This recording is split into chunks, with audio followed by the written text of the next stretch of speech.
Business Blankout with Vangile Makwakwa. How are you, Van?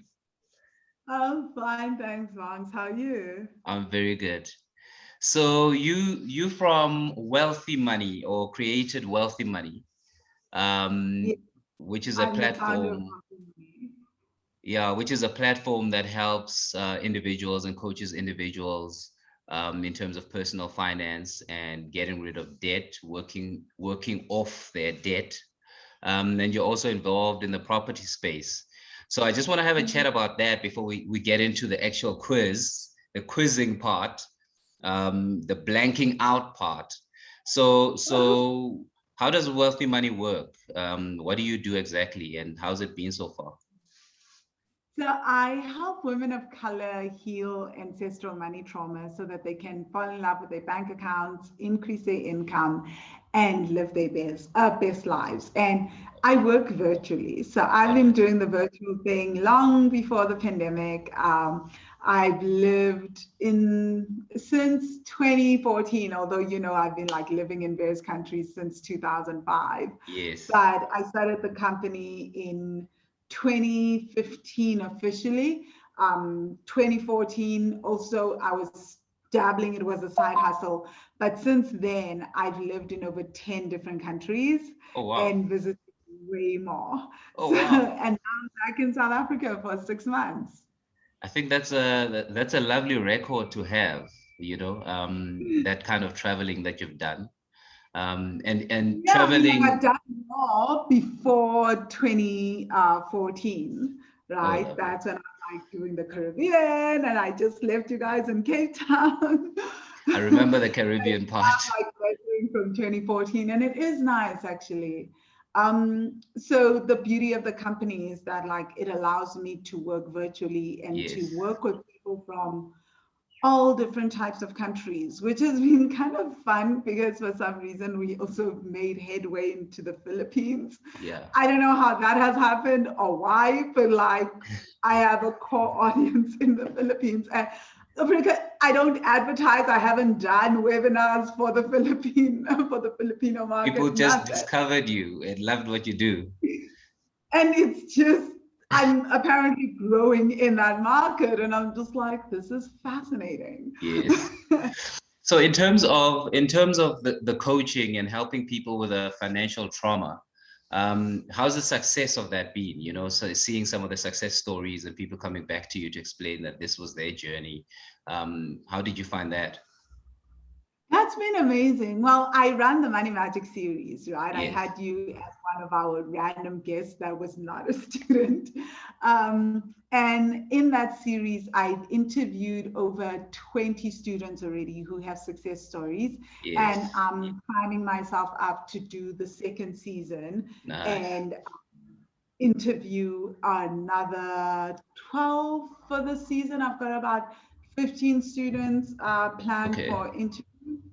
So it's just beautiful because it means that in the last 12 months, I would have interviewed like 35 students. Yes. And in the series, I'm now adding my own classes. So it's kind of like broken up a little bit. So it's not just the student stories anymore, which is still fun though. Yes. I mean, we have been like 35 people who are sharing some incredible shifts in terms of not just paying off debt, but Yeah. like I think the big thing is about increasing income and building successful businesses that Yes. are profitable and buying property and also just saving, Mm. increasing their investment. So there's a lot more stories than the 35 people that I would have interviewed by the end of 2021. Nice. Just it's beautiful to see this. I Yes. think one of the things that I teach in the Money Magic course is how to create a consistent stream of income of 40,000 Rand or $2,500 a Mm. month. Okay. And to see And people dollars, yeah. yeah, so 2,500 US dollars Yes. and 40,000 Rand every single month consistently, which is really, really interesting because some of the people that come to me employed. And so now, like Mm. having to not Additional. just how to pay off debt and save, but how do you create this extra stream of income and build a Yes. business and do this consistently?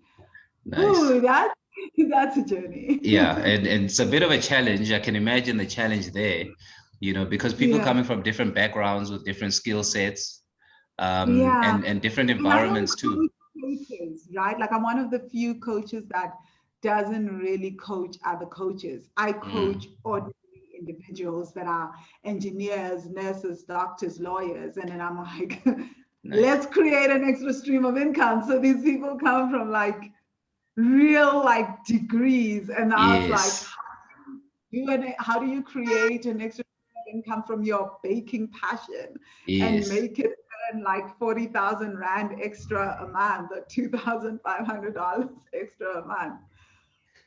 That's quite It's interesting. interesting. I love what I do. You've also written a book. I think when you started the journey, it was one of the first things that you did. Tell me about the book and what led to it.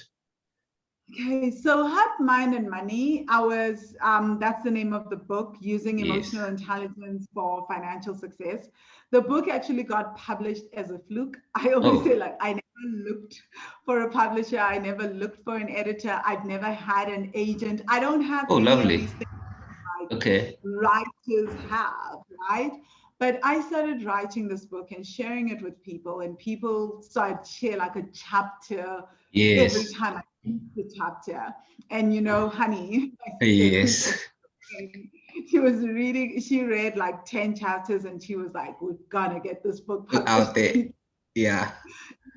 And so I just kept writing and I got it published, and it looks at 22 different emotions and looks at how each emotion impacts our ability to save, our debt, and our investments, right? So I look at behavioral finance thesis and look at how those theses, the conclusions they made based on, Uh-huh. say, depression. When people are depressed, what do they find? Yes. And for Yes. when there aren't any thesis, I also theorize on my own as to how I think an emotion would impact our financial behavior. So Nice. it Because money starts is with, very emotional. It's it a is very emotional actually, thing. right? And yet Yeah. everybody keeps telling us to take the emotion out of money. And I'm always Yes. like, no, that's the whole thing though. It's like, it's really difficult to divorce emotion because we've Yeah. been taught that we can control emotion. You Exactly. can't, you Yeah. don't really control emotion, but what you can do is manage it and work with it, because an Yes. emotion often stems from an event in our past or even past lives, right? Yeah. And so from that, it triggers the way that we feel about certain situations. Yes. So you may look at something like earning $10,000 a month, and it may make you excited, but it may completely Uh-huh. freak me out. Why? Yeah. Because different ideas and connotations of what $10,000 a month means. Maybe for Exactly. me, what I saw, which is the truth, is that when people earn that much money, families get into deep like they have a lot of drama because one is out earning, one Oh, no. sibling earns more than another sibling. So I associated for years lots of money, making lots of money with violence, Yes. and family breakdowns. So I would avoid that at all costs, because hell, who wants to make lots of money but in the process lose Mhm. all the people that you love? You Exactly. know? It becomes almost like a micro class thing that develops within the family system or family unit. Yes, right? Yeah. And you may look at this and be like, well, I have memories of my parents making that much money and just us having a ball, going to Europe, going to South America, Yeah. doing awesome things. So money, good, perfect. Yes. Money for you may mean adventure, etc. And so getting to $10,000 a month in your Yeah. business may be such an easy thing for you to do, Mm. because the goal resonates. But not only does it resonate, but it actually brings joy. But for Yes. someone like me with that background, or who may have seen a lot of suffering connected to money, Yeah. that is like, you may as well just put me in a torture chamber because Yeah. it's the opposite of I hear fun. you. Yeah. Okay. Lovely to hear your story. It was great. I just want to get into the quiz game. The fun bit of Nature is Blankout. And you already know the rules, and the rules are like this. Okay, fine. You get 3 phrases that you need to guess the blank of. There's a blank in each one of the phrases.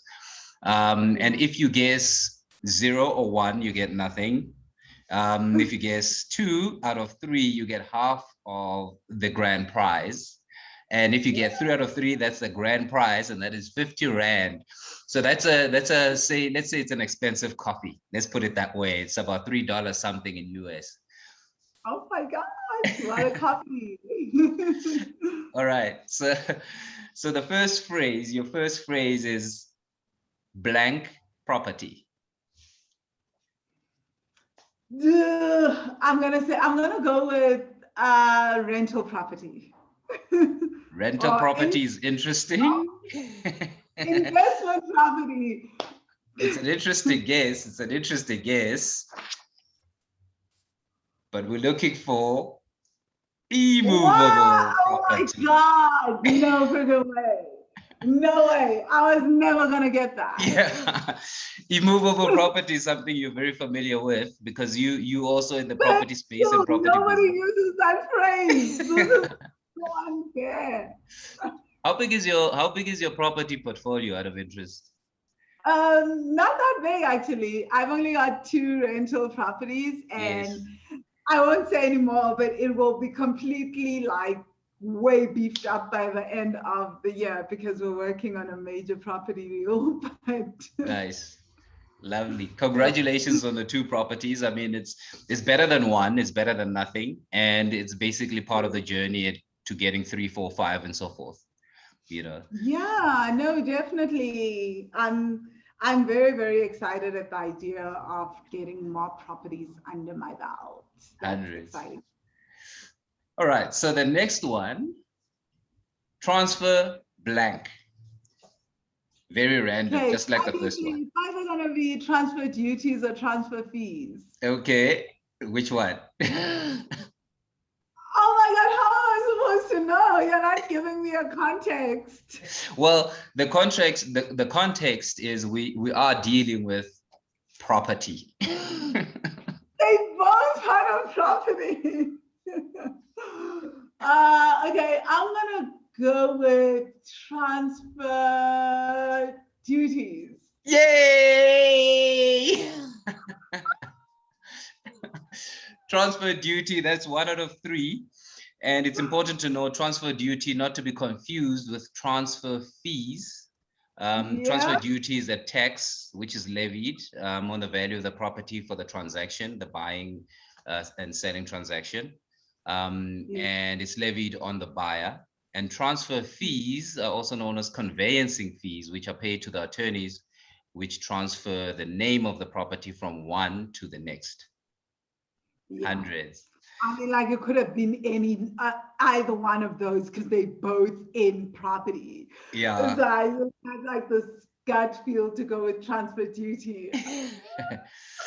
And then the third one, this one should be relatively easy. Real estate blank trust.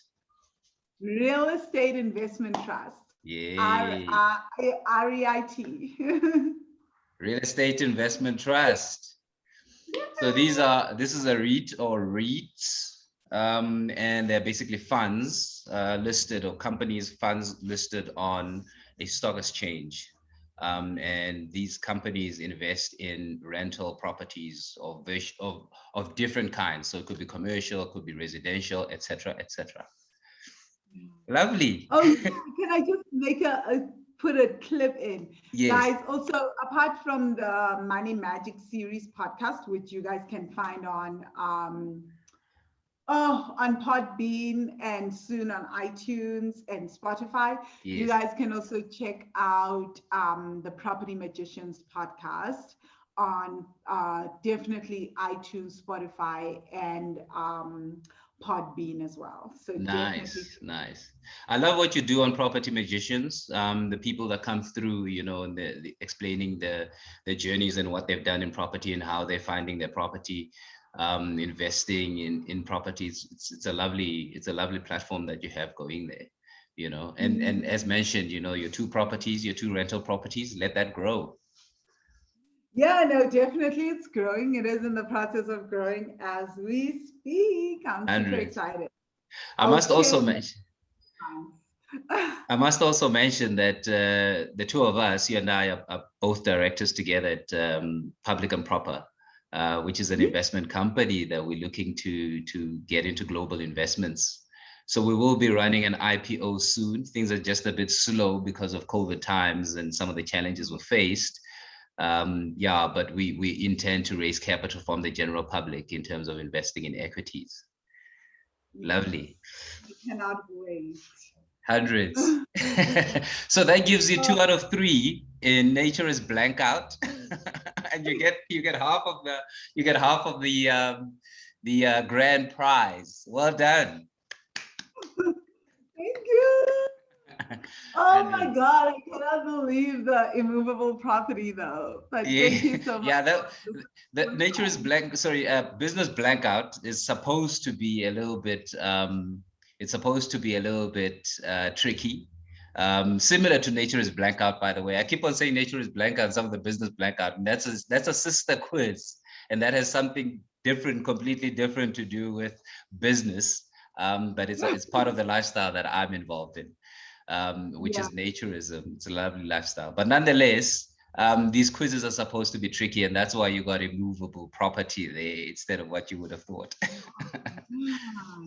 Now, what would be interesting to find out though, and perhaps the accountants could clarify this for us, is all immovable property long-term property as well, or long-term assets as well? So that's something quite interesting to see. And also now we've got shipping containers, right? Yes. And you can move those. Yes. And yet they're also considered like immovable. Property investing. Oh, so, yes. Yeah. You're quite right. So that's something very interesting. Yeah. So now we've got movable property within the property investment sector. Yes. Really, that's actually my biggest interest is shipping containers. Yeah, that's very interesting, actually. I mean, it's one of these things to note when you're in the business and in the space. Nonetheless, Vangile Makwakwa, thank you very much for a lovely episode of Business Blankout. Till next time, enjoy.